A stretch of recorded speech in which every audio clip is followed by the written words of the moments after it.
dadkiisa iyo familygii dhammaan oo daalan oo gaajaysan oo dhafarsan gaarigii ayaa wadada ka halaawaya ayagoo safar ah kadib maxaa dhacay ila daawada videoga qaybta dambe. السلام عليكم ورحمة الله وبركاته وأنا إذا سلامي أصحاب تقاليقا دال يدبد ميل والبوجوكتان إلهي يدنكو أمان صدا أنا كنا صدا وكلا وولاشن سينب اللقمان سينب صومالي مركلي يوم مقال أصب حدان نقو أصب تهي فيديو channel سبسكرايب صار فيديو لايك شير كومنتي أصحاب تادا لو ذاك hadda horena la joogtayna commenti like share daba waa dhankiina soo dhawaada asxaabta qaaliga halka iga daawanaysa waa Zainab Somali channel maanta waxaan idin wadaa qiso cajiib ah oo aan soo maqlay dhowr mar aan maqlay laakiin mar kastoo aan dhageysto xamaasad gooni ah siinayso oo aad u xiiso badan oo aniga shakhsi ahaanteyda Zainab Somali markaan ahay aad uga helay marka waxaas tahay asxaabtaada la wadaag maadaama adiga ku qancisay qisadan waxaa laga yaabaa dadka qaarkood inay wax weyn u arkaan ama wax u soo baxo bal ha kula dhageystaano la wadaag marka soo dhawaada barnaamijkii ayaan sii gudagalaynaa maxaan idin wadaa maanta waxaan idin wadaa qiso cajiib ah oo cajiib ah waa idinku soo celinaa weliba cajiib ah okay maxay ahayd qisada qiso oo ku dhacday wadanka Sacuudiya Arabiya Jidda iyo Riyaad intay u dhahayso qisadaas waxay ahayd family reer ama saa u taqaanin caa'ilo oo meel u socdan safar u socdan ayaa gaarigooda jidka ka halaabay ayagoo waxba ka dhimanayna kumbaleet ah marka waxay u safarayeen Riyaad waxayna ka safarayeen Jiddo saa aniga sheekadan u dhageystay ama aan u arkayba ayagoo socdaan wadada ayaa gaarigii jidka uga halaabay waad ogtihiin family dhammaan markay guurayaan ama hadday dalxiis u socdaan ama hadday meel u socdaanba waa dad badan oo isku xirxirin oo wixii maqaayo ka soconaan hataa ayuu ka dhamaanayaan oo maaragtay u baahan meeshay u socdaan inay iyow gaaraan okay dadkii meel go'doone cidla ayaa gaariga uga halaabay gaarigii markuu halaabay jidka dhinaciisa meesha marshabiyada la dhahay gawaarida markay halaabaan la dhigan jiray ayuu iska dhigay ninkii gaariga darawalka ahaayoo mise reerka qoyska aabbu ahay halkaas ayuu gaarigiisa dhigay kadibna meesha ayaa baawar kasta soo maro ama dad kasta soo maro mise wax kastoo ay soo maraan meesha ayaa la iskaga marayay waa yaabanaa wuu fadhiyay marka waxaa u imaaday nin ka mid ah asxaabta oo maaragtay safarka ah asagana ma ahan asxaabtiisa waa nin asaga garanayn laakiin asaga naftirkiisa safar ah meeshuu u socdana u socdo markaas ayaa maaragtay ninkii uu istaagay maadaama ninkan iyo caa'iladiis iyo familigiis iyo wixii dhan meesha taagno gaarigiina dhinaca loo janabay oo halaysan yahay markuu arkay wuu soo degay wuxuu yiri walaal maxaan kaa caawiya kadib wuxuu dhahay walaalo gaarigan ayaa jidkii iga halaabay wadadii iga halaabay waad u jeetaa bal wax laga qaban kara ma jirta bal ii fiiri buu dhahay ii kadaad iga aqoon fiican tahay marka ninkii markuu gaarigiisan u fiiriyay nin oo takhasus u leh gaariyada si fiican u yaqaan uu ahaa kadibna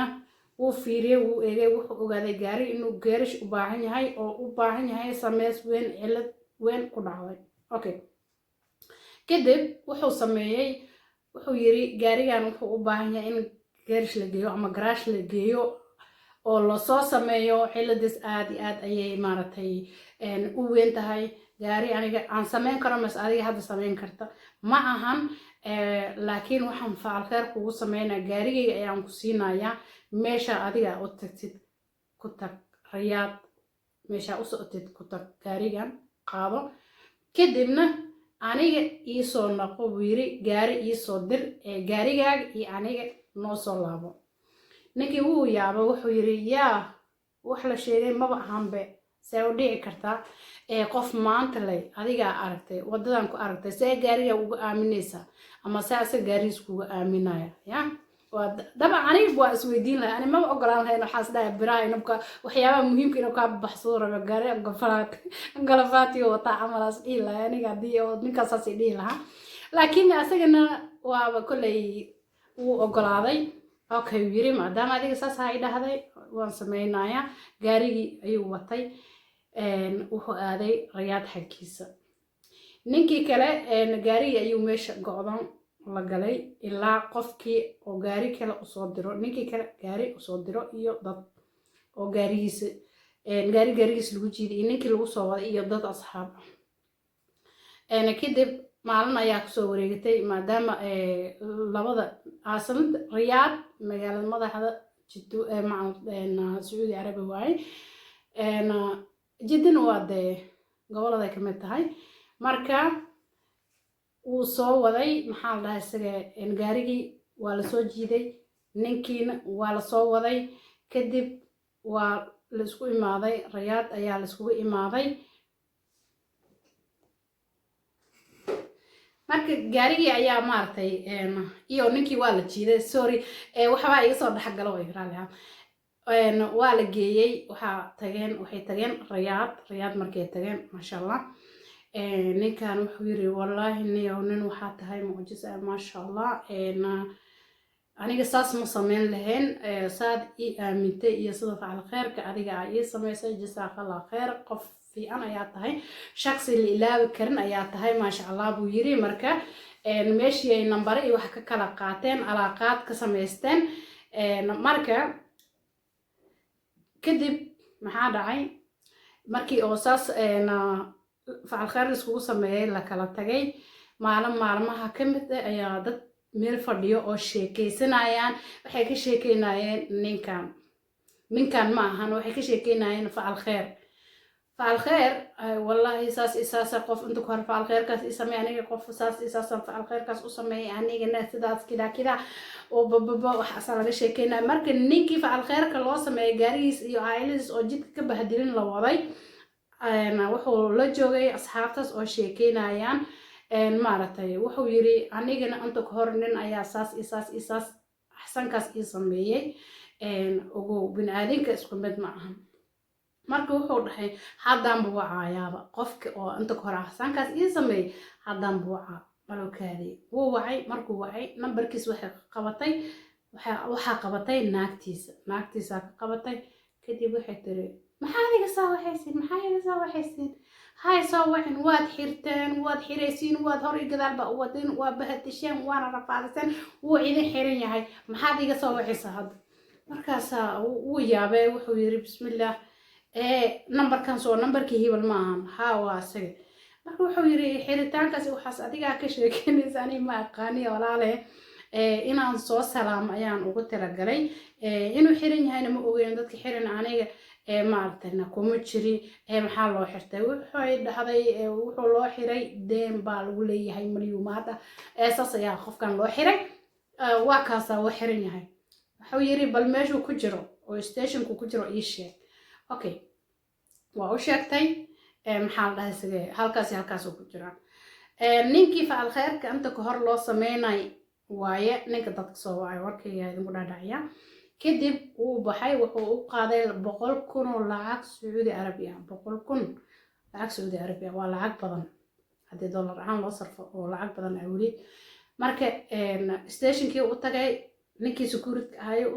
wuxuu yiri ninkaas ayaan rabaa inaan la kulmo ma waqtiga ziyaarada waa xaal dhahay waa dhamaatay hadda waqtigeeda lama joogo waxaad adiga rabtid sheeg ama waxaad u wadid keen waa loo geeyay wuxuu yiri lacagtan ayaan u wadaa waxaan rabaa ninkaas inaan meesha ka saaro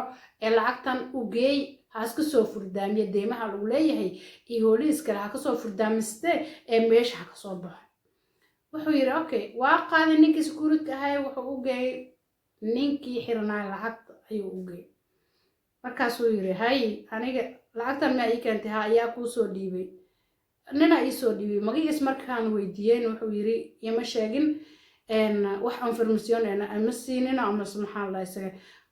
aqoonsi marka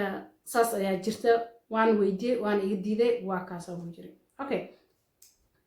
wuu ka qaatay lacagtii laakiin wuxuu yiri aniga boqol kun waxba iima tarto dhahan fahanteed 100,000 oo riyaal sacuudi ah waxba iima tarto waxaan sameynayaa maxaa la dhahay sige dad oo boqol ka yar lacaga yar lagu leeyahay ayaa meesha ku jiraan ayagan siina waayo aniga 3,000 oo maaragtay 3,000 oo ka badan ayaa lagu leeyahay meel 3,000 iyo 4,000 la isku leeyahay boqol ma hay ka qabata waa may okay marka asxaab oo meesha ku xirxirineed asxaabna dadkii oo maaragtay meesha isku barbarteen oo markaas asaga saaxiibo ka dhigtay oo iswareysteen oo 3,000 maaragtay lagu lahaay 30 maaragtay mise 40 mise 50 mise 20 mise 10 adii dhowr qof isku soo jamciyay boqolkii wuxuu ka soo badbaadiyay 7 qof oo deen lagu lahaa oo meeshaas deen ugu xirnaayeen deenta laakiin lagu lahaay 7 markii la isku daro boqolkii gaareen ayuu kusoo furdaamiyay wuxuu yiri aniga waan ku jiraa bay godkaan bal idinka aaroone lacagtan adig meeqa lagu leeyahay intaan adigna intaan adiga intii boqolkii gaaraysa ayuu kusoo dhiibay wuxuu yiri marka idinka iska baxa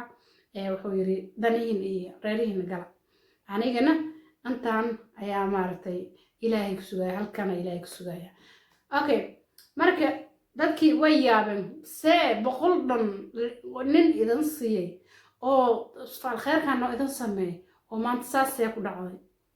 iska bixin kulli binaadin xasan loo sameeyo awdal soo goostay ilbaabada la soo jiiro banaankii la soo baxay maxaa la dhahay khalaas qof walba uu daneystay dib looguma soo noqonin kadib ninkii wuu raadiyay wuxuu isla bal wiilkii lacag u geysay intaasoo lacag maxaa hadin loo soo deen waayay markuu isweydiiyay kadib naagtii wuxuu yiri ma la soo deynin miya ninkii oo maaragtay aan saaxiibkayga ahay waxay tiri may weli wuu ku jiraa meeshii wuu ku jiraa weli meeshiis ayuu jiraa lama soo deynin marka uu baxay wuxuu tagay stationkii u tagay wuu ishilqaamay wuxuu weydiiyey bal qofkii anta ka hor aniga lacagta u keenay ma se camal waaye lacagtii ma siinin miya ma la soo deynin miya ma se wax u jiraan waxaa la yiri ninkaas waxaa lagu leeyahay 3,000 iyo 4,000 marka adigana 100 ayaad keentay asagana wuxuu yiri waaba la yaabuu yiri ninkii security ah lacagta loo dhiibay wuxuu yiri aniga lacagtaas ninka adiga siisan la yaabna oo saa isku qarisay asagana waaba ka sii darnay ka daba dhashay waayay wuxuu sameeyay dadkii xirxirnaayeen oo meesha ku jireen ayuu u dhiibay dhan fantay lacagtii halii meesha ku jireen oo lacag yar lagu lahay ayuu u qeybiyay saas ayaa maaragtay sheeg oo ka soo baxay maaragtay dadkina ka soo baxeen asagana meesha u dhax fadhiya oo yiri balaadi la talakeen okay ala kulli haal taas markay dhacday ninkii kale oo boqolka geeyay haddana dib u soo noqday wuxuu sameeyay lacaga badan ayuu u aruuriyay asxaabtiisa u dhaxgalay asaga ayaa naftiisa wax ka soo jaray wax badan oo soo furdaamiyay lacagiyaa ka dhiibay ninkan waa la soo day khalaas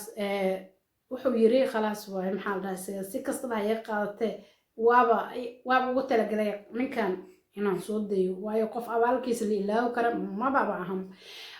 gaarigii oo jidka ka halaaway oo axsankii looga sameeyay dartiis ayaa intaas axsan u sameeyay maadaama qofkan intaasoo lacag lagu leeyahay maalin walba wax soo qasay maalin walba wax soo halayna intaasoo deena lagu leeyahay kama xisaabtamin wuxuu asaga soo qasayo ama laakiin wuxuu xisaabiyay bini'aadanimadiis iyo insaannimada uu qofkan uu leeyahay marka saxaabay sheekadaas ayaan idin waday maanta videoga like hala saaro siin share gareey haddaan iga cusub tahay subscribe ka dhab ka dheh mar walba wax cusub ayaan idin keenayaa insha Allah wax doona ma aadane wax walba ka filo waa channelkan marka markii hore aniga waxaan sameyn jiray cuntooyin ayaan soo sameyn jiray marka ayaan ka hadlayaa inta horna waan soo hadlay marka videoga ayaa sii dheeranayo ujeedada marka waxay tahay faal khair hal isku sameeyo insaannimadu waa maaragtay wax aad u muhiim ah ilaahayna uu ogol yahay uu jecel yahay dadka naxariista badan idinkana naxariis u sameeyo ummadda wixii idin naxariisan uu abaal gudo marka sheekadayda intaas ay ahayd tahay talkeeda waxaan idin leeyahay assalaamu calaykum waraxmatullaahi wabarakaatu